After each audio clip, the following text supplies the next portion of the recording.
Hey everybody, just wanted to make a quick video, maybe hoping to help anyone out who's got a Galanz convertible fridge or freezer that has recently stopped cooling or not cooling as good. What happens with these, for whatever reason, is there's a fan in here, right inside this panel here, that I guess was a manufacturer defect, and they tend to stop working. This is the second fridge I've had of this Galanz brand that does the same thing. So here's a fix. If you're interested in repairing this yourself, it's pretty simple. It's worth doing. The parts are cheap. So what you want to start with is removing this panel here, which I've already pre-removed mine. I just had it sitting in place for the video, but it's just on some simple clips. You just work it out. Nothing hard about that. The next panel will be held in with 2 Phillips, which I've also removed. You remove those Phillips, this whole piece will kind of shimmy out. Behind this panel, you'll have 2 plugs. On the back of this, you'll have 2 plugs. One's going to right here. This is your fan plug. You see it's got 3 wires for the fan. This is a thermostat, I believe. So you unplug those. You can unplug your unit if you want to before doing all this. And this whole panel comes out. In just a minute and I'll show you. Once you have this panel out, if you flip it over, if you see on this panel, you just gently pry these little pieces away,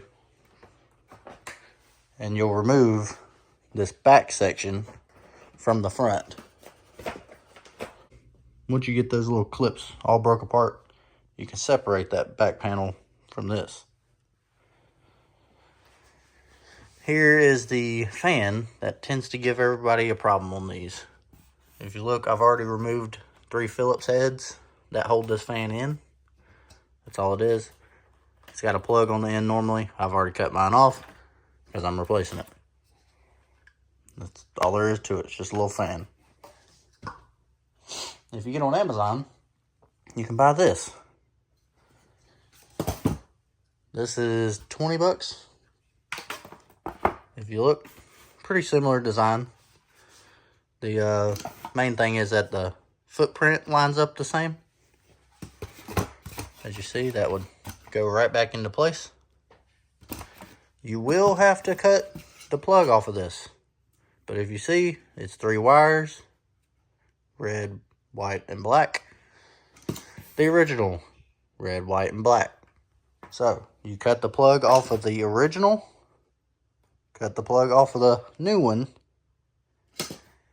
The plug from the original, you splice onto the new fan. That'll give you a factory plug-in to plug into the fridge. Once you get that, reassemble. I've noticed on this, like I said, this is the second time I've used this. On this fan in particular, if you look here, there's a little nub. You will have to grind that off or cut it off. I think I used a little pair of flush cutters to get it off last time. So that's the plan now.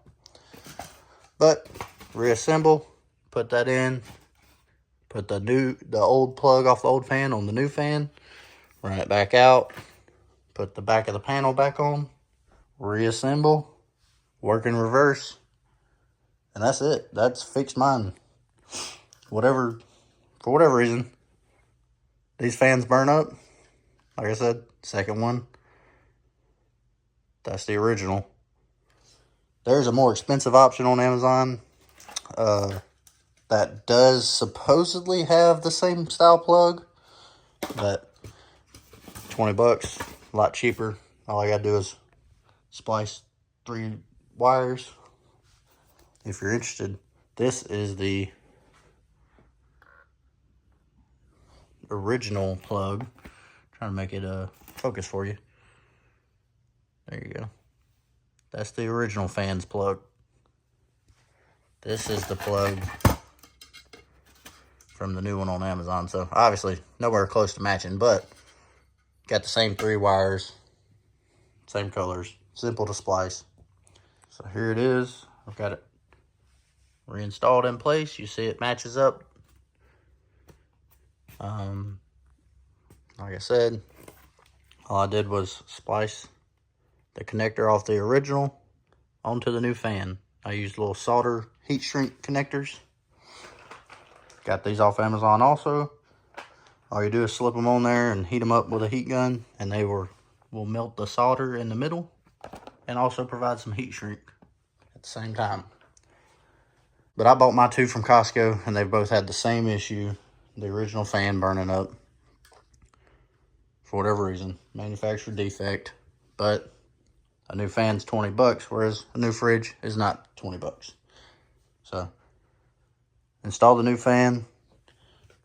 Here's the box that came in. I'll link it in the description.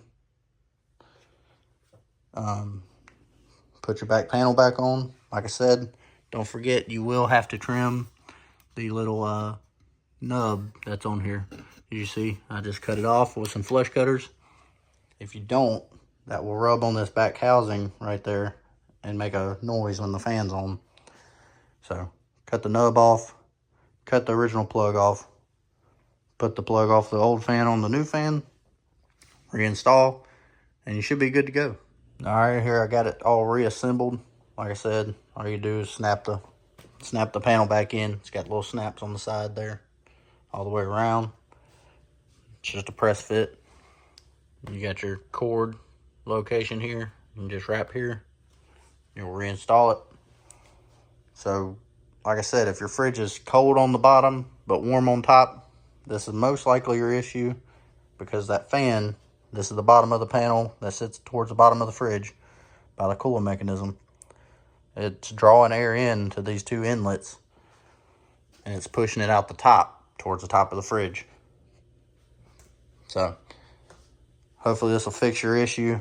Simple $20 fix. Get your fridge up and going again. Easy. One more thing I wanted to note. If you replace the fan and you leave the door open, trying to see if the fan's going to come on, it will not. Somehow it knows that the door is open. Shut the door, wait about 10-15 seconds. You should hear the fan come on. That's what I just did. As you see, my fan's moving. It's moving air. That is the replacement. Just throwing that out there. It's a good thing to double check your work before you put everything back together. The door will have to be shut for the fan to come on.